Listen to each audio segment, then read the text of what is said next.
so we're going to talk about resistors in series. So we've got, I've got resistor 1 and resistor 2, okay? And I'm giving this 10 volts of potential, okay?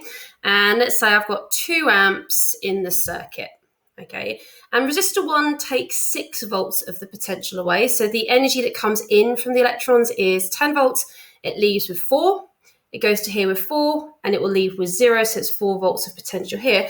I can work out what those resistors are. So why don't you ever go, you know the potential, you know the current, work out what the resistors 1 and resistors 2 are. Okay, so we're going to use Ohm's law, remember? So V equals IR. So resistor 1, we've got 6, it has 6 volts over it. And then the current is 2 times by R. So the resistor 1 is going to be 3 ohms. And the other one is 4 equals 2 amps, because that's the current that's going through it, times by R. So the resistor of 2 is 2 ohms. Okay, so what I'll talk about today is what happens, what can we do to make this maths easier? So let's have a imaginary situation here that I've got current. I don't know this current. I've got 10 volts here. And I've got 10 ohms there and 20 ohms there. What to try and find that current, okay? Because the current's going through that. Now, if I knew the total resistance, if this was only one resistor, that would be easy, okay? Because I know that on the last resistor, there has to be 0 volts. So I would have 10 going here, but I don't know. And this is the idea of what can we do to make, what is this equivalent to? So what I mean by that is in this circuit, the current is 2 amps. This one is 10. And I know the resistance to this one is 3 and the resistance to this one is 2. Could I replace these 2 resistors with just one resistor? So it's still 2 amps. Still, if I could, could I replace it with one resistor that would give me everything the same amount of potential and the same amount of current?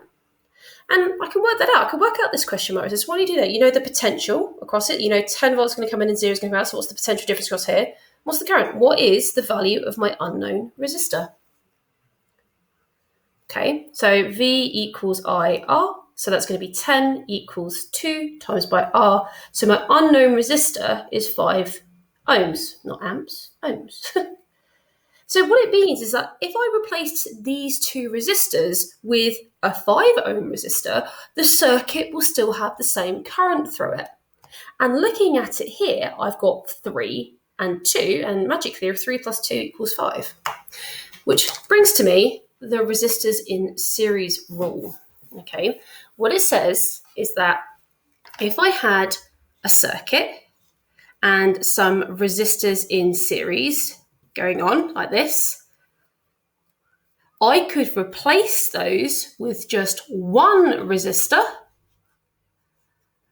So I'm going to call this the resistors as total. I'm going to call this R1 and R2, and those will go on R3, R4, R5. That I know I could replace this total resistance by RT equals R1 plus R2, going on forever. I could replace all of these resistance just with one by adding all the numbers together. Okay, so we're going to have a go here. So I've got a simple one to start with. I'm just going to put numbers in those. Those mean ohms. So this is 10, this is 20, this is 30. What is my total resistance? Okay, and I'm going to change it up a little bit. I've got this one is 60, 40, and question mark. And I know my total resistance is 170 ohms. Okay. Why don't you guys have a go? What is my total resistance here? And what is this unknown resistor? Okay, so this, just go add them up, 10 plus 20 plus 30 is 60. So this is going to be 60 ohms. This one is 60 plus 40 plus something is 170. So 60 plus 40 is 100 plus 70 is 170. So there we go. That is resistors in series.